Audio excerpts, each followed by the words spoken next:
My name is Dexter Speck, and I am 68 years old, and so I was around for much of the ministry of Bishop Miller. Did not know her as Bishop Miller. She was Grandma, and so from here on out, I'll probably talk about Grandma. I'm Pastor Art Speck. I'm the youngest. Dex and Rod both come before me, so the church was functioning for a few years before I was born. The church had already grown and then been through a church split and was in some pretty dark and barren years. And Grandma, Bishop Miller, didn't like to be alone.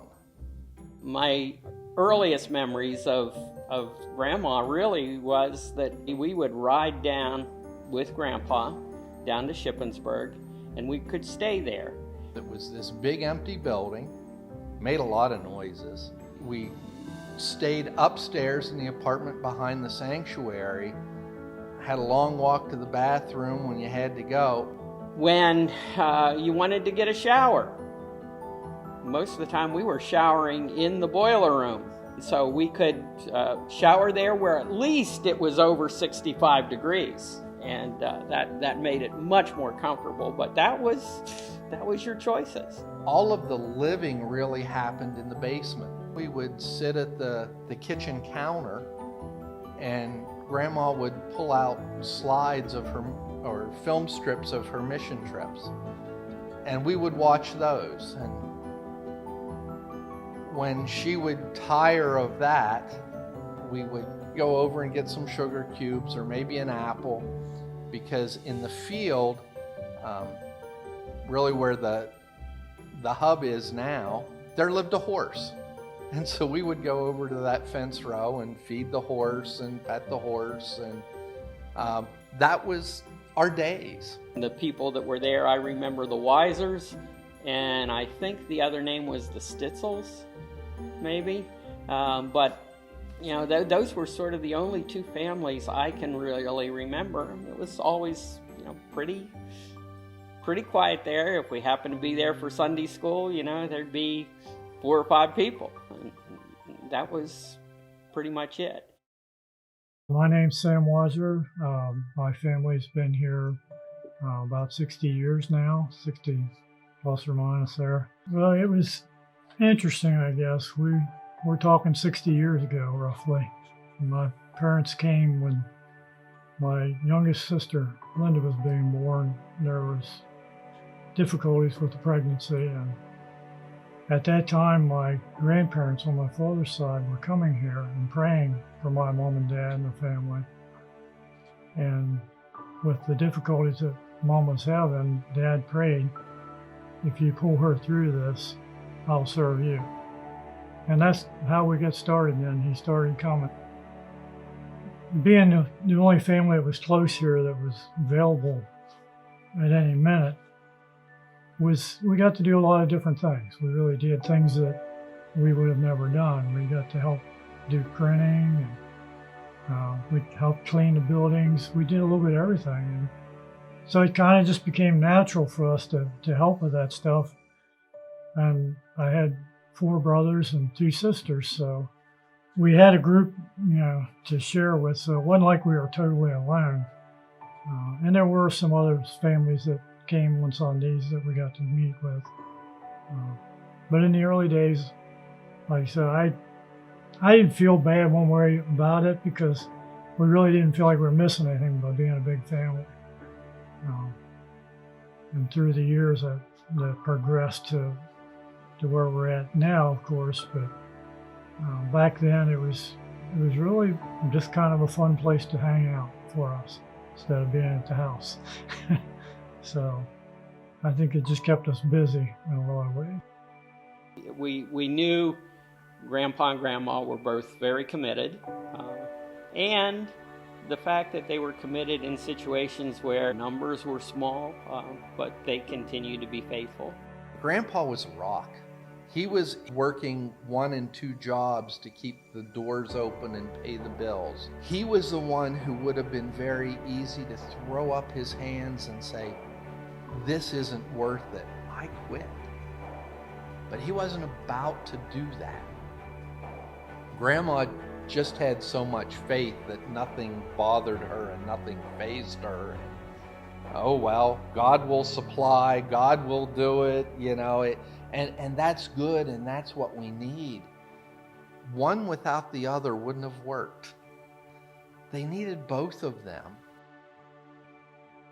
Well, she was always exciting, and I remember that she always made things fun. And occasionally her and Brother Miller would come out to visit at our house, and we'd spend some time together.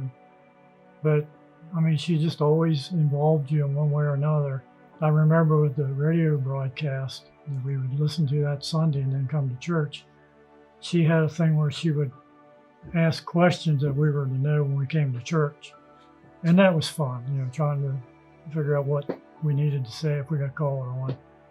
So she involved you in every way she could. And so, we thought she was pretty cool, actually, and get right down to it. When you guys started coming from the university, which I think was brought about by Kathy Speck, she had come down to go to Shippensburg University, and she started bringing her friends to the church. I'm Pastor Kathy Speck of Saxton. I pastor the Oasis of Love Church in the valley there. I came here to the church back in 1968. I just graduated high school and started college at Shippensburg State College at that time. I really wasn't planning on coming here to Shippensburg. I was going to go to a Bible college, but little did I know that my time here was not only a time for secular education, but a true Bible college, because I had the privilege of being with both Brother and Sister Miller while I was here. At that time, the place did not have many people, but we still had a mighty God. And during that time, I was privileged to assist and help in whatever way I could here at the church. I actually lived in the building my senior year, and really, again, learning a lot of the things that helped to put a church together.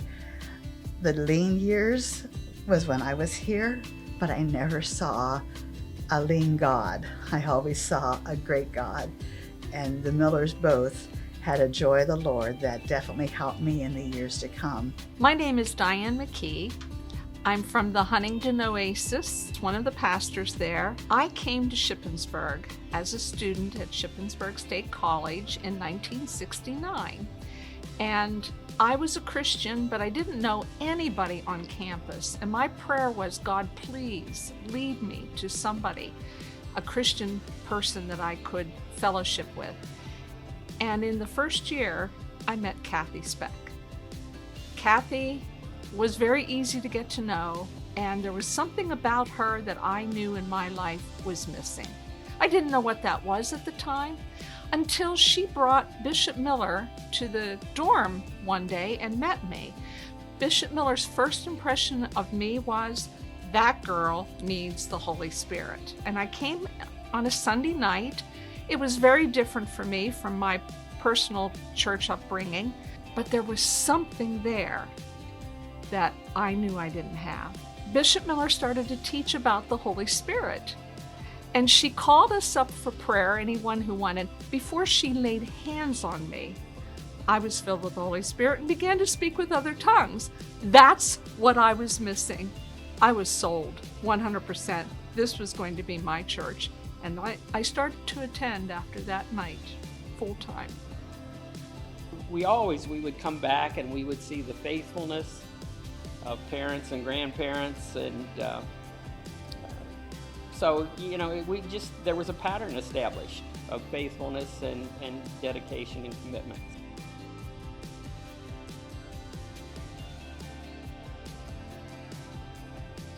Well, I think she was very particular to make sure that everybody understood her vision, and to make sure that people were picking up the vision, and that it would stay that way, that there would always be those in line, not just one generation, but each generation.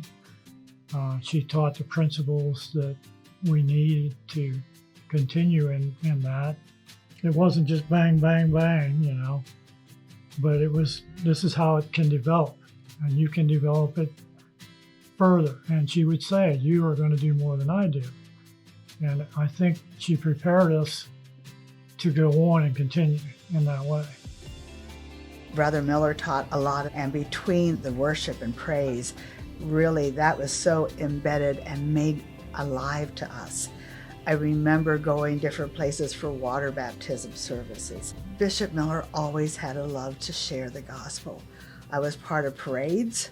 I was part of building the parades, giving out tracts, doing all kinds of things to try to promote who Jesus was, the goodness of God. So yes, those years definitely did something inside of me that gave me a heart for not only God, definitely, but a heart for people as well, and to share the gospel. Even though I was a grandson, she wanted me to be the best follower of Christ that I could possibly be. And I really appreciate her for that. What I saw in both Brother and Sister Miller were people who were dedicated 100% to following God to the end. They were in this race to the end. We as the Deliverance Temple Incorporated, we as the Oasis churches are glad that to have both of them as our roots and our foundation.